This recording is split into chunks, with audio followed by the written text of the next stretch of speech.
So all of you, we salute you guys. We welcome you guys. A good memory for time for Africans to celebrate Easter, but be careful of the coronavirus. It's a very serious matter. So we go back for China, where wahala ide. Big wahala ide for China about Africans. We hear say the Chinese government for Guangzhou, they send out Africans out of hotels, send out Africans out of rented apartments for no other reason. That means these people, they sit inside and just give instruction for people to send Africans, blacks in particular, away. Watch this video once more of this young man. So this my young brother. We all negative. Then This my young brother for China. They don't make the test, the coronavirus test. They are negative. It is not an issue about coronavirus. It's just pure hatred. If you go to some Chinese website, you know, the Chinese government, they monitor their chat groups. They use what we call WeChat. It is highly monitored. It is highly censored by the Chinese government. They have allowed their people, we believe so, to express a lot of hatred towards black people. Some say that black people come there, get their women, some get their money and all this type of nonsense. It is just horrible to watch this in the 21st century. You would think, ironically, that this thing, the coronavirus, is a Chinese thing. It comes from the Chinese.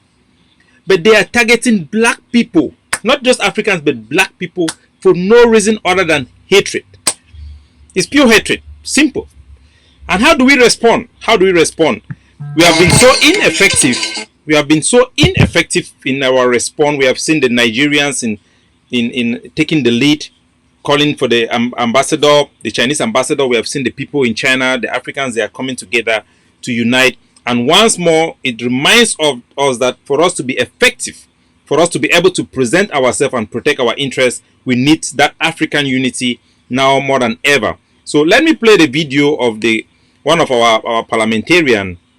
My name is Mohammed Nsereko. I represent the people of Kampala in the Parliament of Uganda. This is a message to the leadership of the People's Republic of China. Please, this is the time you have to prevail over a section of your people who have started acts of discrimination, torture and racism against all African people.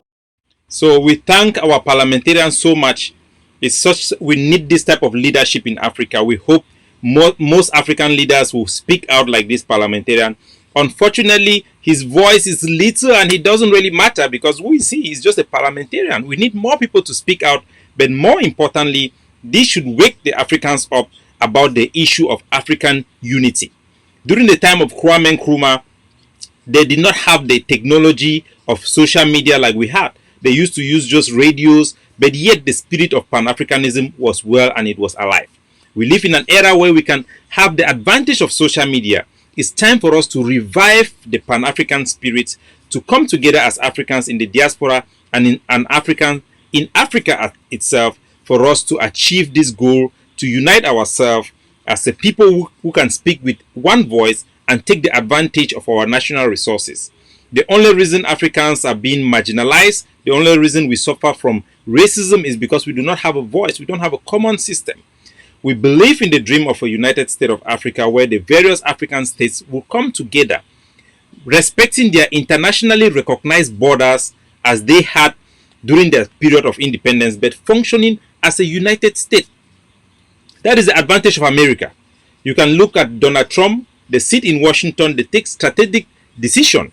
They go out there in the international community and do the bidding for the American resources, the American industries, the American capital. That is what we need in Africa. Otherwise, we can never solve the problems of poverty. We can never solve the problems of undevelopment. We can never solve the problem of protection and even guaranteeing the respect of an African person. So we need this more than ever before. We need to support leaders in Africa that believe in the dream of Pan-Africanism. We need to rejuvenate the spirit of Pan-Africanism, solidarity amongst Africans. We need to learn more about the other African countries and pay attention to the suffering of fellow Africans. There is a genocide going on in the Congos. There is a genocide going on in Chad. There is a genocide going on in many places in Africa, and people are not paying attention as Africans.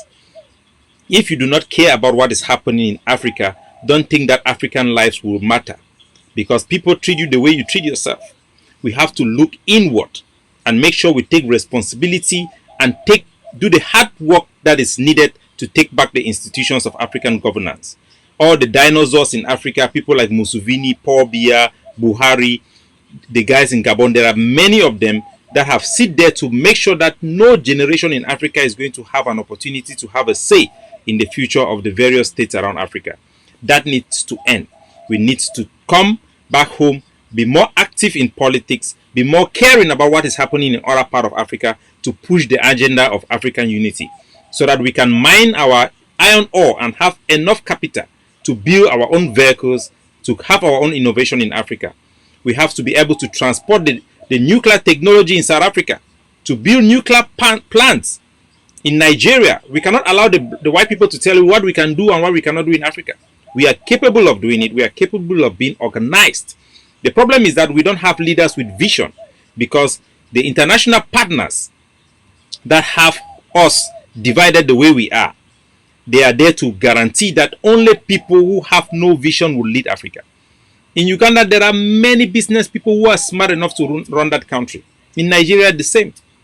In many other African countries, in Congo, Gabon, in Togo, many other African countries, the people are being trapped. We think that the only easy way out is to go abroad. Now we have realized that even in abroad, there is no way, there is no home other than home.